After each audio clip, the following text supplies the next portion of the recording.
آپ بیک وقت قاتل اور مقتول کے ساتھ کھڑے نہیں ہو سکتے. بے شک. اور یہ مطلب جس نے ایک شخص کو قتل کیا اس نے پوری انسانیت کو قتل کیا, کسی ایک بے گناہ کو قتل کیا. تو یہ بڑی واضح چیزیں ہیں. اور قاتل کے ساتھ کھڑے ہوا نہیں جا سکتا بلا تفریق مذہب. کوئی مظلوم اگر قتل ہوتا ہے تو آپ قاتل کے ساتھ نہیں کھڑے ہو سکتے, آپ مظلوم کے ساتھ کھڑے. آپ اس واقعے کو کیسے دیکھتے ہیں کہ کچھ لوگ آئے اور وہ آ کے انہوں نے وہاں پہ اللہ کے نور کو, میں تو سمجھتا ہوں پانی بھی ایک طرح سے اللہ کا نور ہی ہے, اور وہ آئے اور ان کو وہ ٹب جو تھے انہیں برے طریقے سے گرا دیا, اور وہ شخص انتہائی خوف زدہ, وہ کیا سوچ رہا ہوگا, اور وہ اہل سنت والجماعت تھا, اور اس پہ کیا گزری ہوگی. بعد ازاں اس میں سوال کرنا چاہوں گا کہ اس واقعے میں اب صلح ہو چکی ہے. دونوں فریقین کو بٹھا کے جو سب ڈویژنل پولیس آفیسر ہیں دروش کے, دروش وادی کا آپ کو پتہ ہے چترال میں بڑی خوبصورت وادی ہے لوئر چترال میں, تو ادھر ایک جرگہ ہوا. اس جرگے میں ہم وہ تصویر بھی شیئر کر رہے ہیں کہ وہ شخص جس نے یہ سب حرکت کی, وہ ان شخص کا ہاتھ پکڑ کے تو وہاں پہ ایک صلح کا پیغام دے رہا ہے. اور وہ جو صاحب ہیں جنہوں نے وہ سبیل لگائی تھی, وہ بیکری کے مالک تھے, ان پہ کیا گزر رہی تھی اور ان کا چہرہ وہ ساری کی ساری تصویر بیان کر رہا ہے, اور پھر اس کی ویڈیو بھی وائرل ہوئی جو بھی ہم پس منظر میں دکھا رہے ہیں. آپ اس پرٹیکولر واقعے کو لے کے حضور صلی اللہ علیہ وآلہ وسلم کے ادوار سے ایک مختصراً جائزہ اپنے ویورز کو ضرور پہنچائیے تاکہ لوگوں کو پتہ چل سکے. اور یہ جو بھی گفتگو ہے ہم یہ صاحبان علم و دانش, صاحبان عقل و فہم کے لیے پیش خدمت ہے تاکہ وہ اس پہ ریسرچ کریں اور غور کریں. دیکھیں اس واقعے کو میں نے جیسے پہلے بیان کیا کہ نہ تو یہ مسلمانوں کی ترجمانی کرتا ہے, نہ یہ پاکستانیوں کی ترجمانی کرتا ہے, نہ یہ واقعہ ہمارے قانون کی روح سے ٹھیک تھا. آپ اس کی وجہ یہ ہے کہ وہ شخص اپنا پانی یا اپنے ایسڈ یا اپنی پراپرٹی لوگوں کو پلا رہا ہے. وہ اس کی ملکیت تھی, اس کو پھر رزق کی بے حرمتی. اچھا, اس کے بعد مقامی سطح پہ کیا مسائل تھے مجھے نہیں پتا, اور نہ میں اس میں جا رہا ہوں کہ وہاں پہ کوئی کشیدگی پھیل رہی تھی نہیں پھیل رہی تھی. بعض اوقات یہ ہوتا ہے کہ کہیں پہ کشیدگی ہو تو اس کو الگ سے ہینڈل کیا جاتا ہے, وہ بھی ذیلی انتظامیہ کر لیتی ہے. اب اس واقعے میں دیکھیں خلفائے راشدین کی بات کریں, حضرت عثمان کا وہ پانی کا کنویں والا پانی کا کنواں انہوں نے نبی صلی اللہ علیہ وسلم کی خواہش پہ کنواں لیا اور فی سبیل اللہ کر دیا. اور وہ اس وقت پہلے شیئرنگ پہ تھا, آدھا کنواں خریدا کیونکہ کنویں کا پانی بکتا تھا. تو جس دن حضرت عثمان کی باری آتی تھی اس دن سب کے لیے وہ مفت ہوتا تھا پانی, اور جس دن دوسری جانب سے آتی تھی مالک کی باری آتی تھی وہ بیچتے تھے. تو ایک وقت آیا کہ لوگوں نے ان کے دن پہ آنا چھوڑ دیا. تو اس کا ایک میسیج ملتا ہے کہ انہوں نے پانی صرف مسلمانوں کے لیے نہیں رکھا تھا. اس وقت وہاں پہ دیگر مسالک بھی موجود تھے, مذاہب موجود تھے, وہاں پہ یہودی بھی تھے, وہاں پہ دیگر بھی تھے, بت پرست بھی تھے. تو اگر دوسرے مالک کا پانی نہیں بک رہا تھا اس کا مطلب ہے کہ دوسرے مذاہب کے لوگ بھی یہاں سے پیتے تھے. تو وہ کیا تھی, وہ سبیل نہیں تھی. کیا وہ پانی وقف کرنے کی روایت حضرت عثمان کی ہے؟ تو اس میں یہ کیا, یہ مطلب اس میں فتاویٰ کی کیا صورتحال ہے, اس پہ مختصراً ذرا فرما دیجئے. سر فتاویٰ تو علماء کرام بہتر جانتی ہیں, لیکن میں یہ سمجھتا ہوں کہ ہم کچھ پانی ہے جسے خاص کیا گیا, چاہے وہ انتظامی حوالے سے ہے چاہے وہ مذہبی حوالے سے, کہیں آب زمزم ہم کھڑے ہو کے پیتے ہیں.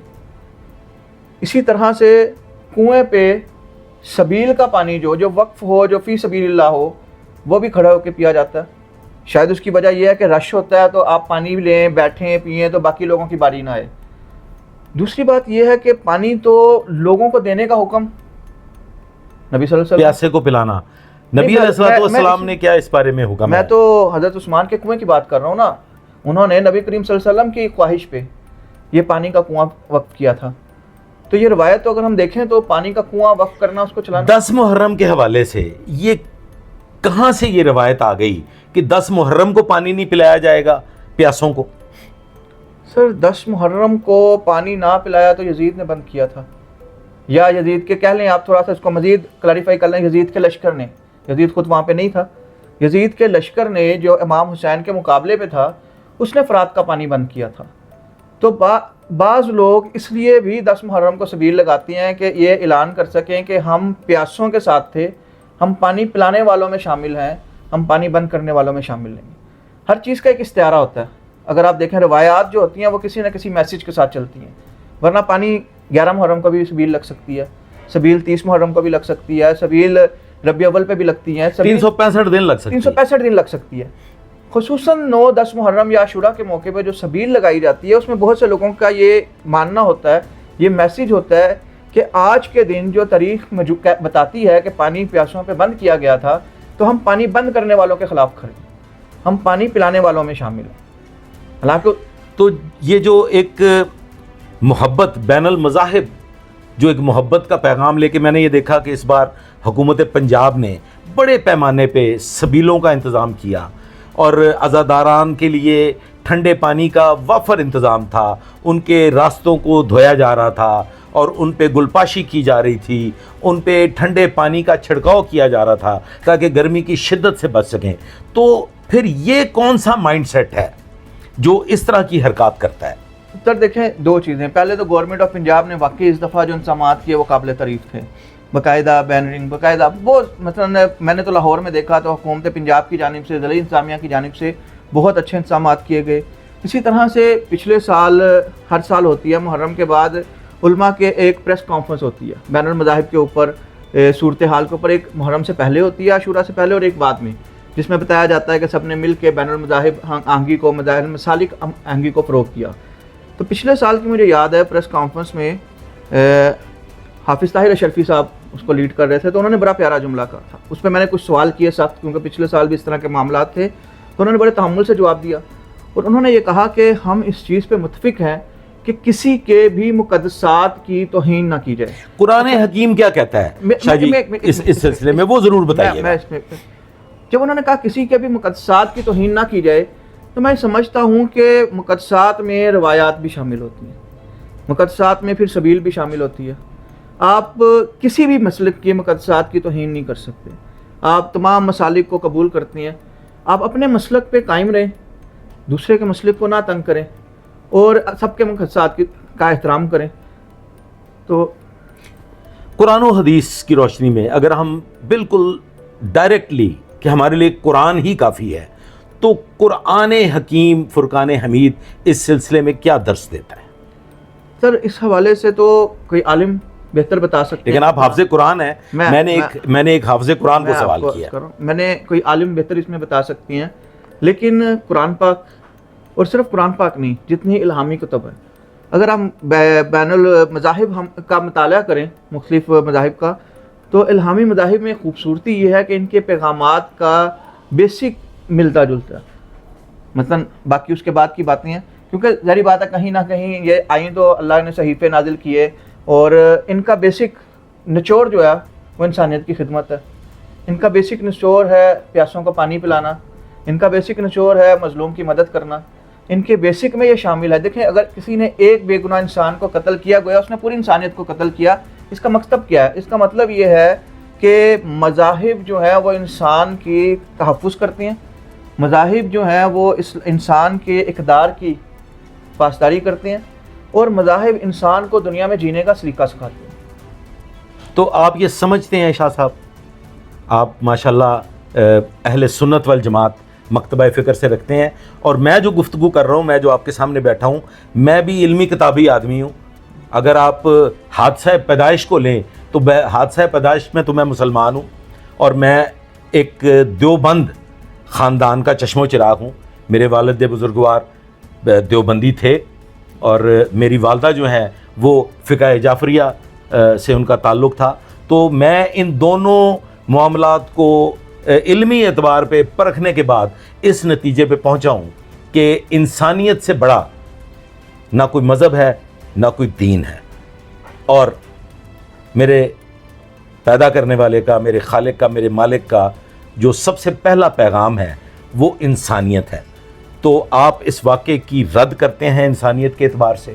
ظاہری بات ہے, اس طرح کے واقعات نہیں ہونے چاہیے. اور میں نے جیسے پہلے کہا کہ یہ کوئی ترجمانی نہیں کرتے, کسی بھی مسلک کی ترجمانی نہیں کرتے, کسی بھی اس کی نہیں کرتے. مطلب اگر آپ اس واقعے میں اس کو بڑا چھوٹا واقعہ سمجھتا ہوں کہ ایک مخصوص چھوٹے سے علاقے کا ایک واقعہ ہوا, اس کو ہائی لائٹ بھی اس لیے ہم نہیں کرنا چاہتے, میں نہیں سمجھتا ہوں نہیں کرنا چاہیے کہ یہ مسلمانوں کی, یہ کسی بھی مسلک کی ترجمانی نہیں کرتا. باقی کہیں پہ پاکستان میں نہیں ہوا, کہیں پہ نہیں ہوا. ہر جگہ پہ اہل تشیع, اہل سنت, دیگر مسالک, دیوبند سب موجود ہیں, اور بڑا اچھا انداز میں ایک دوسرے کا خیال کیا گیا, بڑے اچھے انداز میں سارے معاملات ہوئے, اور اس پہ بڑے عرصے سے علماء کرام کوشش بھی کر رہے ہیں کہ کوئی ایسا واقعہ نہ ہو جو کسی کی دل آزاری کا سبب بنے. تو دل آزاری جو ہے وہ پھر ہر جانب سے ہے, ہر جانب سے اس کا خیال رکھنا ضروری ہے, تمام مسالک کی جانب سے اس کا خیال رکھنا ضروری ہے. اور پھر یہ بات ہے کہ امام حسین, میں نے بعض پوسٹر دیکھی, میں اب آپ نے کیونکہ بات چھیڑ دی, سوشل میڈیا پہ میں نے کچھ دیکھی, امام حسین سب کے ہیں, مولا علی حسین سب کا, حسین رب کا. میں جو بات کروں, امام حسین سب کے ہیں, تمام مسلمانوں کے ہیں, تمام صحابہ کرام سب کے ہیں, نبی کریم صلی اللہ علیہ وسلم سب کے ہیں. یہ ہم نے عجیب سی کلاسیفیکیشن کر دی, اور بعض اوقات اس کلاسیفیکیشن میں ایسے جملے بھی نعوذ باللہ آ جاتے ہیں جو مولا علی, امام حسین یا ان کی شان کے برابر نہیں ہوتے, صرف اس لیے کہ کمپیئر نہیں ہم کر سکتے. سب کا اپنا رتبہ ہے, اپنے درجات ہیں, سب نبی صلی اللہ علیہ وسلم کے حلقہ احباب میں شامل تھے, اور پھر خاندان نبوت اہل بیت جو ہیں, تو اس میں بڑی ہیں. ہم کلاسیفیکیشن کرنے والے کون ہوتے ہیں؟ اب جو امام حسین, اور نہ ہماری وجہ سے درجہ کم یا زیادہ ہو سکتا ہے. مثلا آپ دیکھیں اتنی بڑی دنیا میں, اور 1400 سال گزر گئے, اس سے زیادہ عرصہ ہو گیا, تو ہماری اوقات نہیں. لیکن جب سٹیٹس دیکھتے ہیں, جب سوشل میڈیا پہ کوئی ایسی پوسٹ دیکھتے ہیں, تو لگتا ہے کہ آپ اپنے آپ کو سمجھتے کیا ہیں؟ آپ اپنے آپ کو سمجھتے کیا ہیں؟ آپ کی اوقات کیا ہے کہ خالق کائنات کے پہنچائے گئے, حکم دیے گئے دین میں رد و بدل کر سکیں؟ ہمارے بچپن میں, ہمارے لڑکپن میں, ہماری جوانی میں, اور پھر آج اب سے کوئی 20-25 سال پہلے تک اہل سنت والجماعت اور دیگر مکتبہ ہے فکر کے لوگ محرم الحرام کے ایام میں نظر نیاز, یہ ہوتا ہے نظر اللہ, یہ ہوتی ہے اللہ کے حکم کے, اللہ کے دیے ہوئے رزق کو اللہ کی مخلوق میں تقسیم کرنا. تو میں نے تو کم از کم اپنی تمام زندگی میں یہی دیکھا کہ اہل سنت والجماعت نے جلسے جلوسوں میں آنے جانے والے لوگوں کو پانی بھی پلایا, کھانے بھی کھلائے, اور ان کی خدمت بھی کی. یہ رویہ جو دروش کی وادی میں دیکھنے کو ملا, اس سے یقیناً پورے عالم اسلام کو رنج ہوا, دکھ ہوا. اور میں یہ سمجھتا ہوں کہ چترال کی انتظامیہ اس ایشو کو آئندہ آنے والے وقت میں ایک پرامن فضا قائم کرنے کے لیے ایڈریس کریں گے, اور کوئی ایسا طریقہ کار وضع کیا جائے گا کہ ایسے ناخوشگوار واقعات دوبارہ رونما نہ ہوں. بہت شکریہ عائشہ جی, آپ کی ذرا نوازی. اجازت دیجیے. Thank you.